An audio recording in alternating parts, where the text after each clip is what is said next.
Serbia suffers heartbreak in EuroBasket, but Jokic gets a little bit of extra rest, and we'll preview the Pacific Division in the NBA. All this and more on Locked On Nuggets.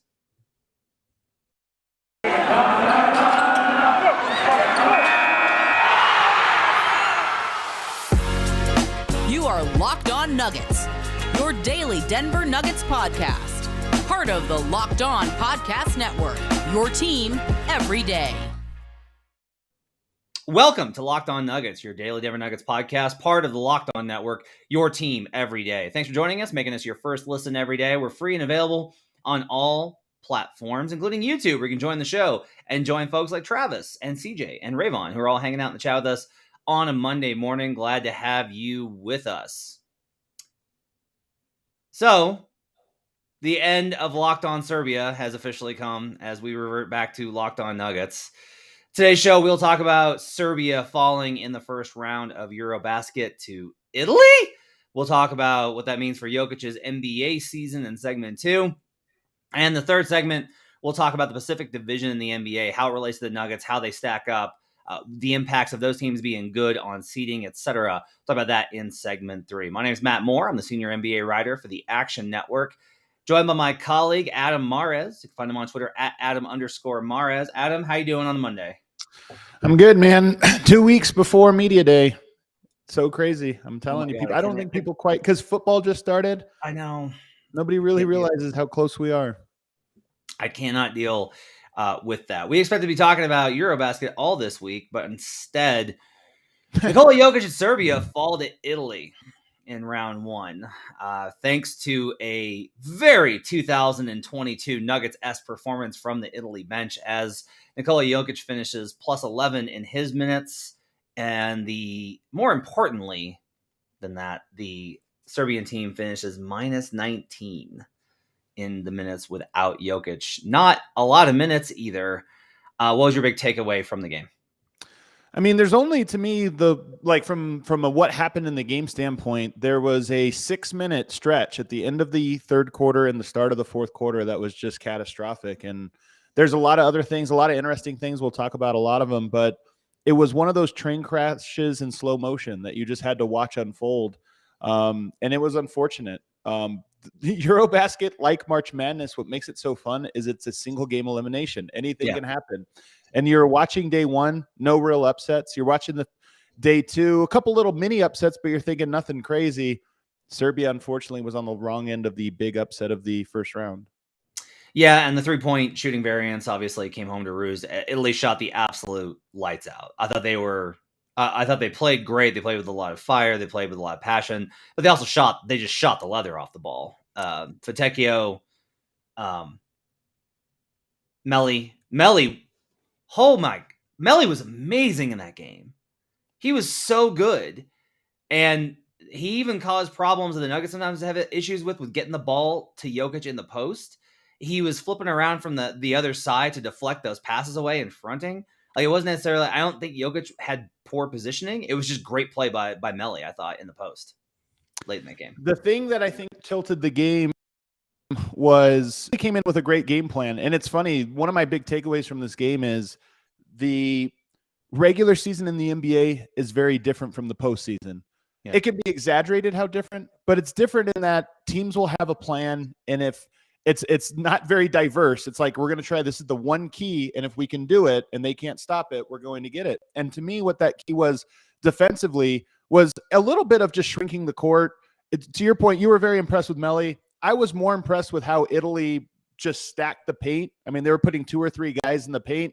that allowed him to kind of play like blitzer on Jokic.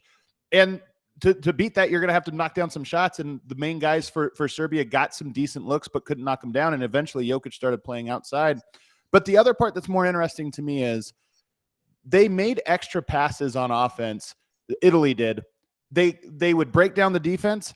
And I thought Serbia did an B+ job of recovering on those, scrambling.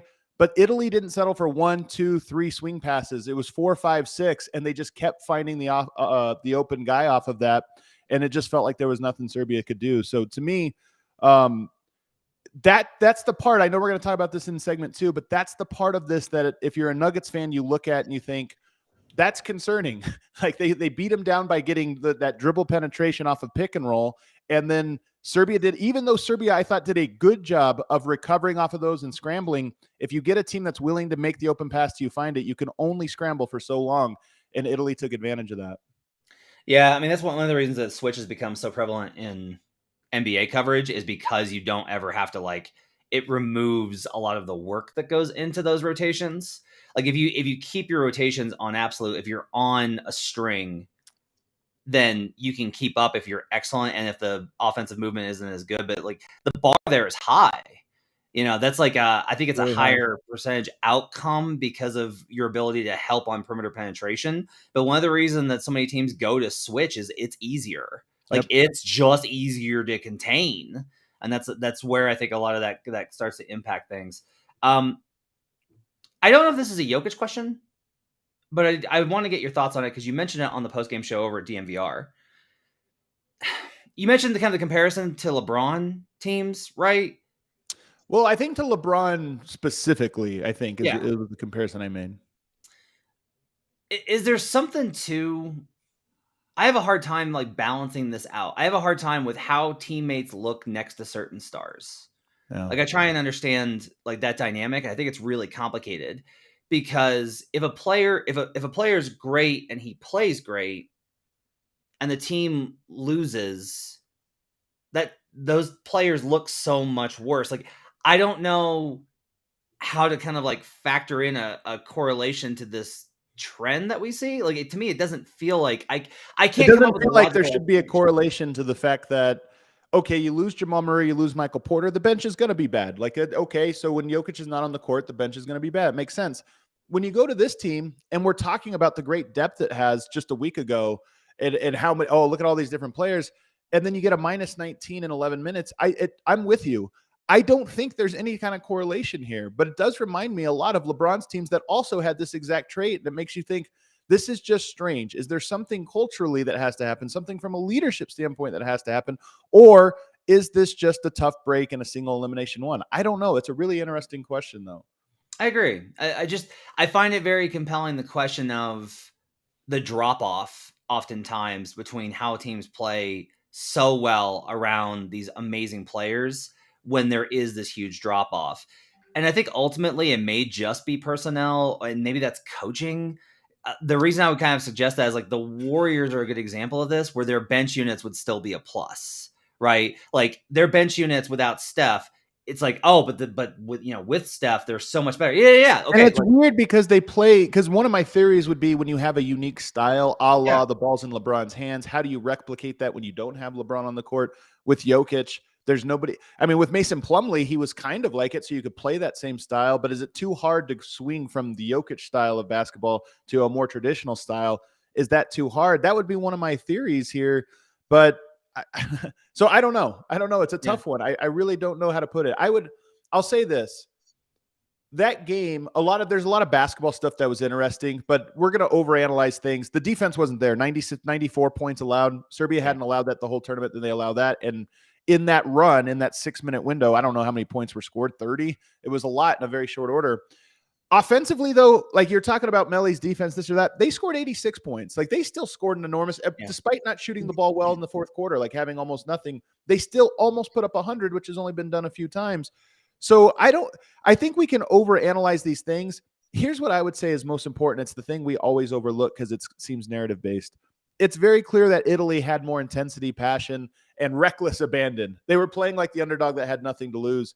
And there was moments in this game why I said it was a train wreck in slow motion. Was there were moments when you just felt like, okay, Serbia needs to match the intensity here, and they never did. And I think that's the thing that you look at and you go, there are players out there that sense those things and make sure their teams always have that. And Serbia didn't have anybody that sort of recognized that, it felt like, or at least was able to change it. Nemanja did note that Italy scored 45 points in the last 17 minutes of that game. Just absolutely wild. That's half their points then in how many? 17? A little bit. Minutes. I guess that's about right, though. That's crazy. And some of this, by the way, some of this was, Jokic was on the bench for that entire run. So yeah. Some of this is like, okay, how much can we blame a guy when he's sitting on the bench? But nonetheless, I felt like even when Jokic was playing in the third quarter, you kind of sensed if they're close going into the fourth, they're going to have a lot of energy. So the third quarter becomes extra important. And it wasn't played that way. In my opinion, the intensity wasn't brought there to tell them, hey, this game's over. Instead, it was kind of a, hey, let's save some energy for the fourth. And by then it was too late. Part of me kind of wonders if the only thing I will say is because the whole thing was like, why didn't you bring Jokic back sooner? The only question I kind of have is there may have been some agreements that were kind of arranged in terms of like. I kind of doubt that part. You do? Yeah. You don't think they had 3 days off for this one? Like 28 minutes versus 31 minutes is not. I don't think there's a, hey, don't ever play him more than that. I don't think there is. Okay. That was my question. So we now convert. Is this now locked on Slovenia because of Lacko? I think we have to for our guy Chanchar. Actually, it is an interesting question. Who are you personally invested in? Is there anyone that you're personally like, kind of like, I like them and I hope they do well? Finland. Yeah. Marketing, baby. That was a legitimately impressive game. 43 points. And like, I was texting you, it's 7 a.m. or something. And I was like, dude, he's actually on fire right now. And kind of playing like a badass. He really was. Yeah, marketing's been amazing. It's been awesome. So hoping they can keep pulling the upsets. All right, we're gonna take a break. We're gonna come back and we're gonna talk about what the early bounce means for Jokic and his performance in EuroBasket, what that says about him right now coming into the season, as well as the impact of getting a little bit of extra rest before the season begins. We'll do that when we come back on Locked On Nuggets. But first, I need to tell you about BetOnline. BetOnline.net is your number one source for all your pro and college football betting needs and sports info this season. Had myself a great start to the NFL season yesterday. Came out plus EV. Thank you, Pittsburgh Steelers. Got the big hit on that underdog. I am on the Denver Broncos on Monday night. I do have them -6.5 versus the Seattle Seahawks. It's kind of a square play for me. But I like their chances in that game. If you continue to hit us with those 5-star reviews, you're going to get me to say the thing that I won't say. BetOnline is your continued source for all the sports wagering information, including live betting, esports, and scores. The fast and easiest way to check in on all your favorite sports and events, including MLB, MMA, boxing, and golf. Head to the website today or use your mobile device to learn more about the trends in action. BetOnline, where the game starts. We'll be right back on Locked On Nuggets.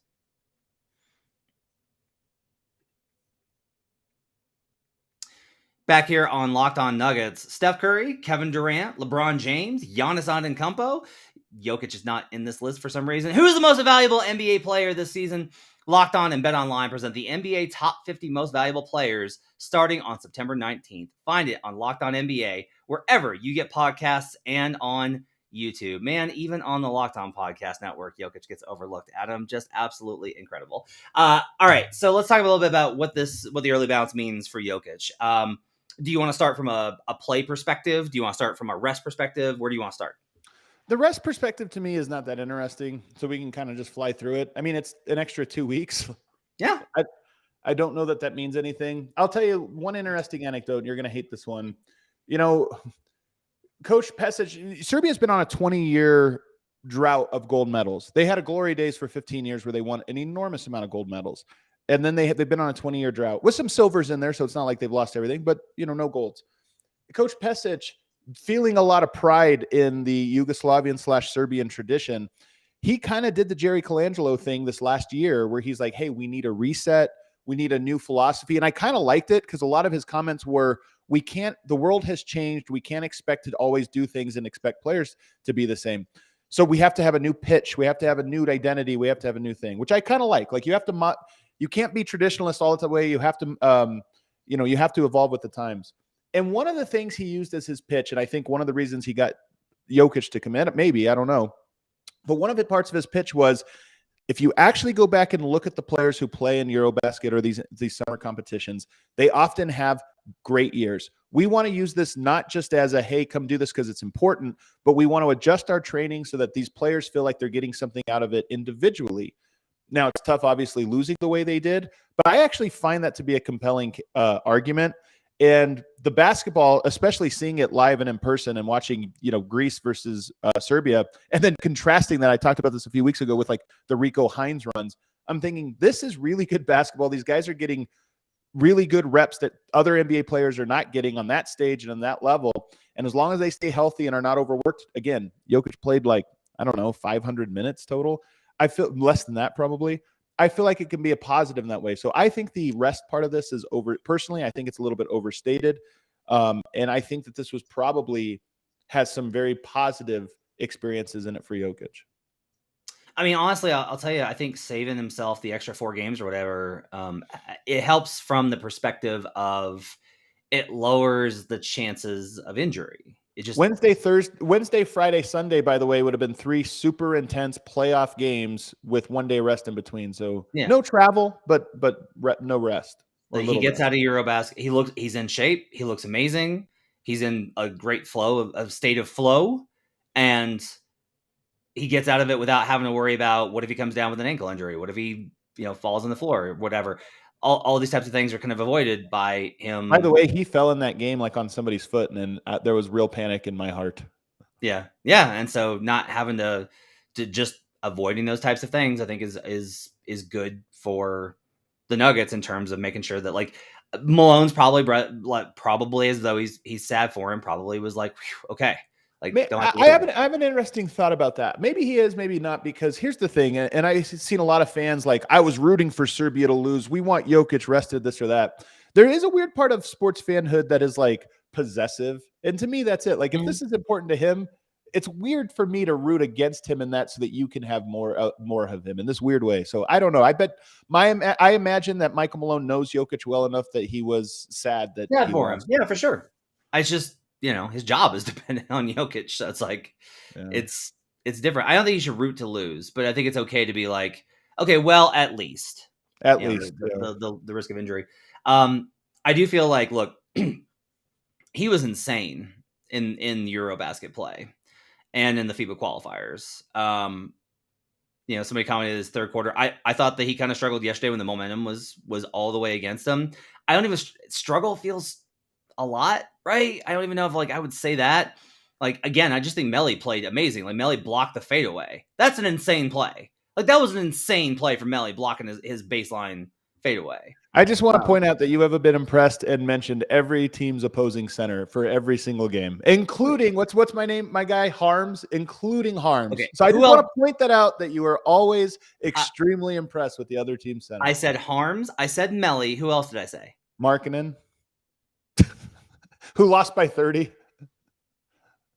Yeah, but Markkanen, I was impressed with the rest of. Yeah, that's fair. Okay. What do you think? There is one more though. I'll have to go back and look because there was one more. What do you think that says? I want to know what it says. I don't like. It's not. Have I said that Jokic has struggled at all? Have I said that he hasn't been dominant or the best player in EuroBasket? Because I have. I'll bring. Hold on. I'm going to bring up a. Here we go. I just want to bring up one here. Yeah, shout out to Facu for winning America. Saw him. It's not lost on me that Facu won and Serbia lost in the first round. I was sitting here like, oh my God. I actually expected a bunch of Argentinian fans to be in the chat today. So I guess we dodged one there. Yeah. So the guy from Israel, who was it? I don't remember. So I mean, I all I say is I was just, when I was watching, it was genuinely impressive that Melli was able to disrupt I made it very clear it wasn't that I was like, oh wow, they played Jokic great, just that they did good things. That's all. Those were the players that I think there's an interesting thing here. I have two things of what you're kind of getting at here. Jokic to me does look better at all the things he is good at, and I expect a career year from him. Just he looks so dominant, so quick. I mean, the quickness, so athletic. I mean, I mentioned this, that he's more athletic than most of the guys he was going up at EuroBasket, granted, but he looked more athletic than a lot of the bigs there, just in terms of quickness or what have you. I expect big things from Jokic this year as a player, and I do think, as painful as this experience was, there's a lot of positives that come out of it. One thing, though, watching the thing about an NBA 7-game series is I feel like your takes are solid ground than they are in a thing. But Italy put him in the pick and roll nonstop. And even though I don't think it was his fault that, like every play was, oh, it's just him, they can't contain it.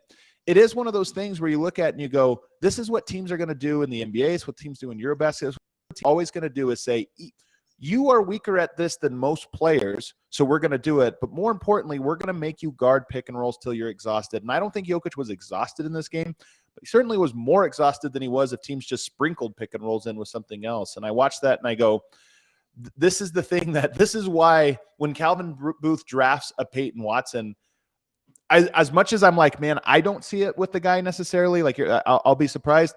I understand the philosophy of to win, it might be uglier by 80% uglier, but we have to find guys that are going to be elite defensively so that we can make the things Jokic does, matter the most in the playoffs. And that, sadly, it's one of my takeaways from this. I don't disagree. I think.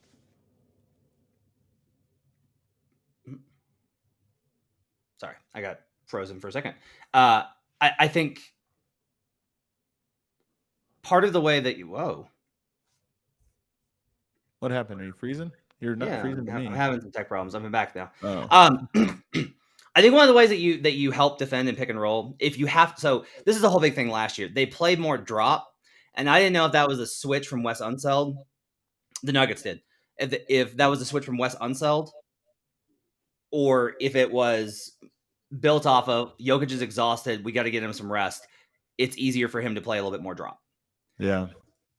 The way that you are able to, a way to help with that, Billy Donovan was really good at this. One of the reasons I like the Bulls last year is they added Alex Caruso and Lonzo Ball. So if you're going to play that drop scheme, one of the ways it's really good to help with, have better wing defenders above the break that can help down and then recover to the outside. So theoretically, KCP, Bruce Brown, Christian Brown even, Davon Reed, having better wings to help in that coverage might allow him to do some. If you ask me like what I would prefer, if you like, what kind of coverage should the Nuggets run? I would still be like, I believe Jokic is best at the level.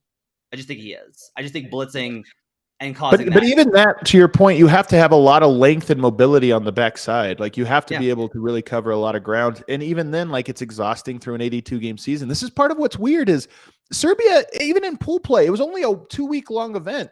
And even in pool play, every team doesn't show their hand, right? They play one way in pool play and another way in the playoffs. And that's kind of what I'm getting at is Denver is going to have to split the difference there between figuring out how to rack up wins without making Jokic play at the level every time and, use up all that energy while also being ready for a playoffs when you're going to have a scheme that's like, hey, teams are going to make you do this every single time, especially if you have a Chris Paul. They're going to make you guard 100 pick and rolls in a single playoff game. And you can't prepare for that for 82 games. And that's just a very difficult thing to figure out. The best way to do that is for your wings and guards to challenge it so much where they're like, we don't want to do this. Like, it's not worth it to us. We need to go to something else. That's not going to happen over the regular season just because it's like, this is our default, right? Most teams are just like, we're going to run the 1-5 and we'll go to that. But when you get into playoff environments in particular, when they're trying to like target Jokic and wear him down that way, you have to make it not worth it for him. You have to make it not worth it for them. But then the last part I'll say, we touched on it, but it's all a process. When I say the comparison I made to LeBron James last night over at DNVR was in 2008 and 9, LeBron looked to me like the best player in the world. You check every box in the regular season, even in the playoffs, and you think like, he had 48 points. It's not his fault. It's not his fault. And I think that was largely true. Like LeBron was so good in 2008 and 9 and 10 that you were like, to say he needed to add this or add that, you're starting to split hairs. I think what we realized by 2011 and 12 was that the things LeBron had to learn were probably more intangible. They were probably more about leadership and like I'm reducing these to singular words, but like heart and those types of things. Like, hey, how do you make things happen that are illogical? How do you just like push yourself over the edge through sheer will or what have you? And I think he learned that by 2012. Dirk Nowitzki by 2011 had learned those lessons. Like we've seen this with a lot of great players where it wasn't necessarily skill, it was something else. And to me, watching that Italy game, to me, it was the something else part that I was like, you know what? It's not that he can't do this, he can't do that. It's like there's something else that has to be there. And it's just you go through all these trials in life until you figure it out. And to me, that was another one of those where it's like Jokic will either grow from this or not, but there's probably ways he has to grow from it that are non-basketball related. Do you feel like that's the same in EuroBasket as it is in the NBA? Given the coach, I think, has more of that responsibility and role in EuroBasket than in the NBA. Yeah. Meaning the coach seems to be the guy that rallies the troops. Nonetheless, I think there's a player thing too as well. And again, I think all of this, everything in life can be lessons to you if you like really reflect on them and have them. And I imagine that for Jokic, this will be one that is sort of a painful reflection, but there's probably something small in there. I'm not trying to overstate it because it's easy to overstate these things, but there's probably something small that you look at and you say, okay, I have to have a better sense of when these things are starting to spiral out. And I have to have a better sense of what to do to get the rest of the team focused in these ways. And, maybe he did those things and we didn't see him, but it certainly didn't look like it in that third quarter. When I'm watching it going, if Italy is close at the end of this quarter, they're going to have a lot of confidence in the fourth, nothing to lose attitude. That's going to be really dangerous. And sure enough, 3 or 4 3-pointers in a row to open that corner. And the next thing you know, you're playing from behind. Let's take a break. We'll come back and we're actually going to talk about the NBA Pacific Division. We'll do a little bit of a preview for that. We're going to be doing some previews of the other NBA divisions as the NBA season is upon us in 2 weeks. We'll do that when we come back on Locked On Nuggets.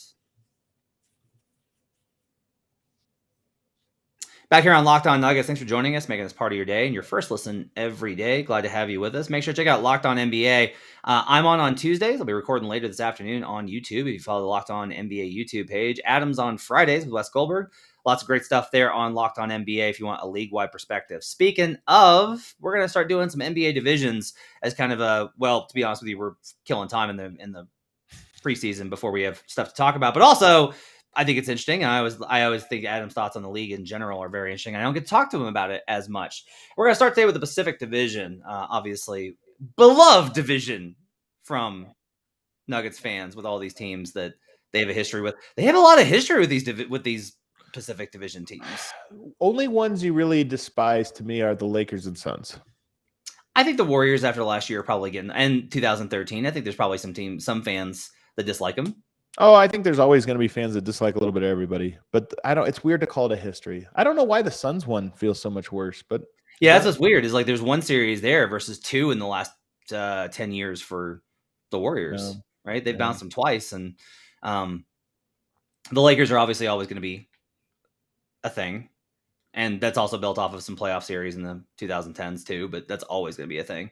All right, so let's start there. One of the things I think that's interesting, if you look at the Vegas win totals in terms of what they're expected to, the market expectation on these teams, 3 of these teams are expected to win in the low to mid 50s. The Phoenix Suns, the Golden State Warriors, and the Los Angeles Clippers all have a win total of 51.5. Spoiler alert, they will not all. Like it's just very unlikely that all 3 of those teams, not only because they're going to have to play each other consistently, but that's just not how it really works. Teams that have a win total over 50 tend to go under. That's just like the general trend. Now, this is all a market thing, but so it's like if the Warriors win 49 games, do you really not think that they're an NBA contender? No, they're probably going to be a contender. But I do think it's an interesting question of what the landscape is going to look like, especially as we look at the Nuggets and we look at them and say, this could be a top 2 seed. This might be the best team in the West. There's going to be a lot of hype for the Nuggets as the best team in the West. There's already starting. The seeding questions, I think, are interesting when we get into this as far as like how they fit in, given that 3 of these teams are expected to win above 50 games. The Nuggets as well are expected to win above 50. Their highest win total is 51.5 in the market. So they're right in there too.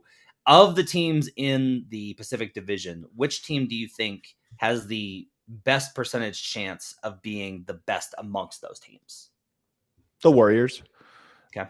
I don't know about regular season win totals because the Suns seem to me to be a regular season win total machine. They just do what they do really well, and if they stay healthy, it's easy for them to win. But if you just tell me like which team is most likely to win the title next year, the Warriors just did it. I know they lost a lot of pieces, but they have a proven formula with Steph, Clay, and Draymond, and now Andrew Wiggins that we know the ceiling of is so high. And also, more importantly, if this was another team and they lost so many important role players, I probably would discount it a lot harder. I do discount it, by the way. I do think that the Warriors like have more obstacles now because they're counting on unproven players more.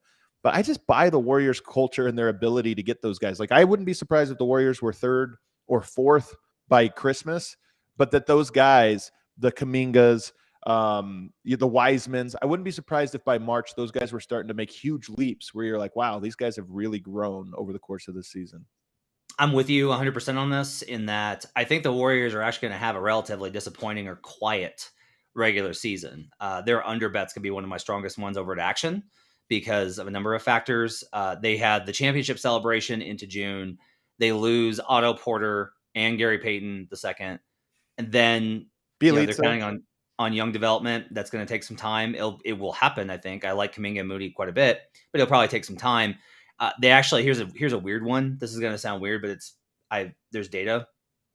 They're going to Japan for preseason. Oh, that's right. Teams that take international trips, particularly to Asia, because of the amount of travel I think that's involved. And honestly, like, fans in Asia they're wild about the NBA. So their schedules are packed full. They have lots of stuff to do. And so there's an exhaustion period, and then they come back and it disrupts their training camp and they start a little slow. So again, I'm with you. Wouldn't be surprised if the Warriors are 4th, 5th in the Western Conference, but they'll still be one of those teams that, as long as they have Steph Curry and Draymond Green, I will be looking at as a potential NBA title contender. The only team I think that's in their tier as far as like title contention goes, I think, are the Clippers. I think the Suns might wind up with the best regular season record because, as you mentioned, their formula just works. They're gonna do what they do. Honestly, there's a little bit of a sense that the Suns are might be a little bit like the Jazz. Like, they might be like the new Jazz in that their stuff. And now, I don't know how fair that is, given that they lost in the finals after being up 2-0. But yeah, but that was 2 years ago. I talked to David Locke about this. He had an interesting take where he thought that the Jazz really ended in the bubble when they blew that lead. He's like, you either like have a team that can handle that or not. And he's like, we learned that we knew pretty quickly the next year that the Jazz could not handle that. There were fractures in the locker room and this or that. And he's like, we should have known then that this team is probably expired. So your point is, I think from a talent standpoint with Phoenix, you're probably right. The question is, and we don't know this, but they probably would know it internally better. Is this a team that lost last year is going to be sour, and the first signs of difficulty and adversity, that those things are going to start to grow and grow? I don't know, but I would guess probably that was a tough loss. I mean, it's an interesting question, right? Of whether or not the loss motivates them to be like, that's not us. We're going to come back, revenge, etc. Because they thought they were on a revenge tour last year when they finished with the best record in the league. I think they were, though, Matt. I think they were on a revenge tour last year. I agree. That's part of the calculus too, is you think that they were already supposed to be in that mind frame and they lost by 50 in the game 7. And then you have to factor in the 8 and stuff and everything.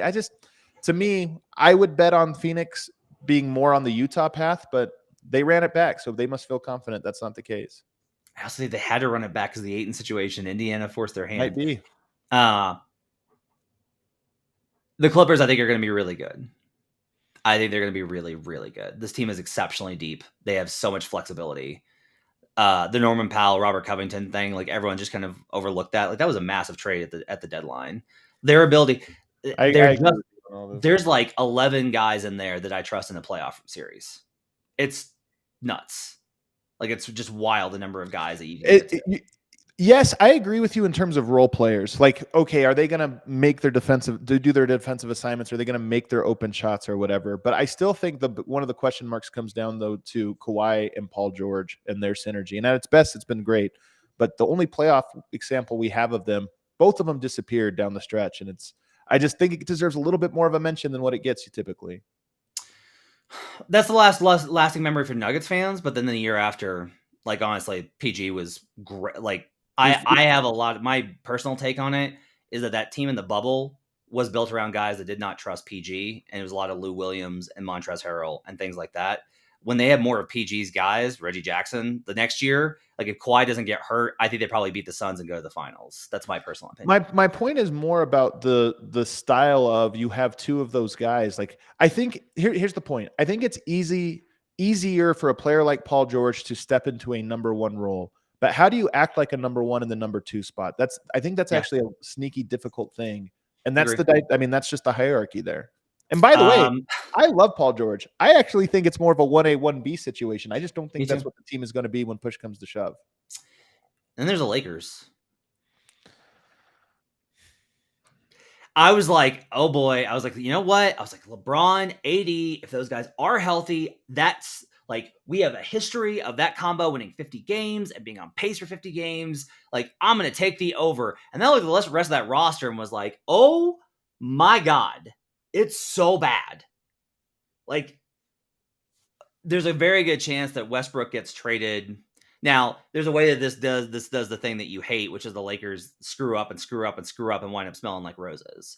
And that's like the Utah path. Is that basically Utah trades Mike Conley, Bogdanovich, whoever, or Indiana trades Heald and Turner, and they get a rim protector or two wings, like all these type of things for Westbrook, and he just, he's a non-entity. Like, that's entirely, I think, possible. I don't know if it's likely right now. But it's entirely possible. As of right now, I can't say that I think the Lakers are an above a 44-win team at best. And that's crazy for how good LeBron still is. I agree. One of the interesting things for me this year, I think the Lakers might get off to a really hot start with LeBron on the reminder tour, Anthony Davis on the reminder tour. I don't know if you saw, but he's been working out this summer, man. Anthony Davis has been working out. But so I wouldn't be surprised because those guys are really talented. I'm actually really curious to just see how healthy LeBron is this year. He's sneaky not been that healthy the last couple of years. And on this reminder tour, I'm curious to see how long he could sustain that pace because they are not good enough to coast. They have to play really, really well to be a top 4 seed. And that takes a lot. I want to comment on this real quick from David. Depth doesn't factor as heavily in the playoffs, higher on the Clips in the regular season. I totally agree with you on depth, but I don't agree with you from the perspective of versatility. You need we talk about this all the times. You need different answers for the problems that you face in the playoffs. That versatility is key. Now, I think losing Adams' guy, Isaiah Hartenstein, I think that hurts them because they don't have a great small ball option. Their small ball option is back to Marcus Morris, and I never want a Morris brother involved in a key sequence, but that's something to keep in mind. You know who I'm really high on this season? Sacramento Kings. Me too. I've been the Sacramento Kings guy. Oh, well, I've been the Sacramento Kings guy in my worlds. They're going to be my best bet by the way, also flamed out in EuroBasket. So maybe, I don't know. Maybe we shouldn't read too much into Euro. I don't know. Yeah, but like, they have intentions to be pretty decent. They have intentions to be good, which goes a long way, I think, when you're in the NBA. It's just trying hard. De'Aaron Fox's numbers, when you really dive into them, are really good, despite some of the concerns with them, and I think they're real. Sabonis is still a really good, impactful player. I like their roster. They've added some key pieces like Herter, and I think that Keegan Murray is going to be sneaky, really good.